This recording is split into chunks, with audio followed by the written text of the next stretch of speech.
नमो बुद्ध। जिनके दर्शन के लिए संपूर्ण भारत भूमि के महाश्रेष्ठी अपना धन कोष लुटाने के लिए तैयार रहते थे, वे ही भगवान इस साधन विहीन पंचशाल गांव में आ रहे हैं। इस समाचार ने जैसे अचानक गांव वालों को भाग्यवान बना दिया। देखते देखते गांव का कायाकल्प हो गया। गांव की समूची प्राकृतिक समृद्धि भगवान तथागत के स्वागत के लिए उमड़ पड़ी। सबके सब अपने हृदय की भावनाओं का अर्घ भगवान के श्री चरणों में चढ़ाने के लिए उत्सुक थे। इन भोले ग्रामीणों के भाव संवेदनाओं को भगवान बुद्ध अनुभव कर रहे थे।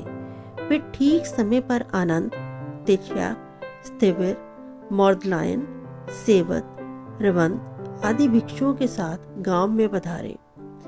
पल्लवों एवं पुष्पों से सज्जित मंच पर विराजमान हो तथागत ने ग्रामीण जनों पर अपनी कृपा की अमृत वर्षा करते हुए मधुर वक्तव्य दिए। इन वक्तव्यों में दिशा बोध था। इसके पश्चात भगवान बुद्ध ने उनमें से प्रत्येक की कुशल वार्ता पूछी। बुद्ध के आशीषों को पाकर सबके चेहरे पुष्प की तरह भांति खिल उठे। मिलने के इस उपक्रम में सबसे अंत में एक कन्या आगे बढ़ी। वह जुलाहे की बेटी थी। 18 वर्ष की आयु में ही उसकी विचारशीलता सभी को चकित कर देने वाली थी। बुद्धिमता से समवयस्क ही नहीं, गांव के वृद्ध जन भी हैरान हो जाते थे। जब उसने बुद्ध के चरण स्पर्श किए तो उसे देखकर बुद्ध मुस्कुराए। उनकी ये मुस्कान बड़ी रहस्यमय थी। इसमें ज्ञान और प्रेम का अनोखा सम्मिश्रण था।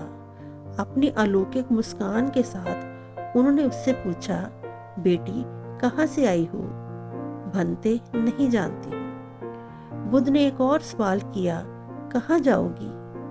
भंते नहीं जानती हूँ। क्या यही जानती हो? बुद्ध ने पूछा तो वह बोली, जानती हूँ। जानती हो? बुद्ध ने पूछा।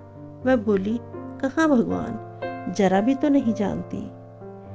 इस प्रकार की अटपटी बातें सुनकर गांव के वृद्ध लोग बिगड़ उठे। भला ये भी कोई ढंग है भगवान से बात करने का? उसे डांटते हुए कहा, चारू ये तो किस तरह से बात कर रही है? डांट डपट करने वाले वृद्ध जनों को बुद्ध ने टोकते हुए कहा, उसे डांटने से पहले आप सब उसकी बात तो सुन लो। फिर उस कन्या की ओर देखते हुए बोले, बेटी चारू तो इनको समझा कि तूने क्या कहा है।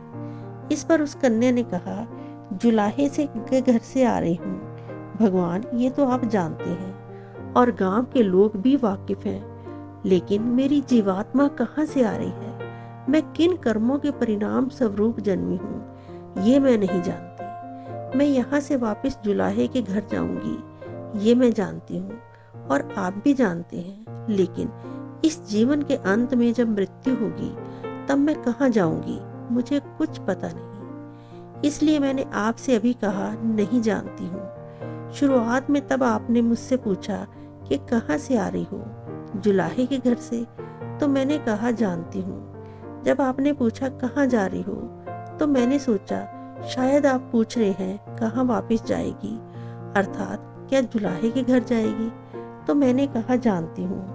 पर मैंने जब आपको मुस्कुराते हुए देखा, आपकी आंखों में निहारा, तो मैंने सोचा नहीं नहीं, भगवान ऐसे साधारण प्रश्न नहीं पूछ सकते। वे जरूर पूछ रहे हैं कहाँ से, अर्थात किस लोक से आ रही हो, तेरा जीवन स्रोत क्या है। तो मैंने कहा मैं नहीं जानती। इसी प्रकार आप कहाँ जाएगी के बारे में जब मैंने सुना तो मैंने सोचा कि आप पूछ रहे हैं मरने के बाद कहाँ जाओगी, तो मैंने कहा नहीं जानती।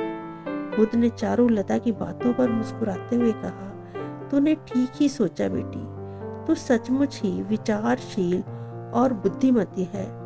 फिर सभी ग्राम वासियों को सुनाते हुए ये धम्म कथा कही, ये सारा लोक अंधा बना है, यहाँ देखने वाला कोई विरला ही है।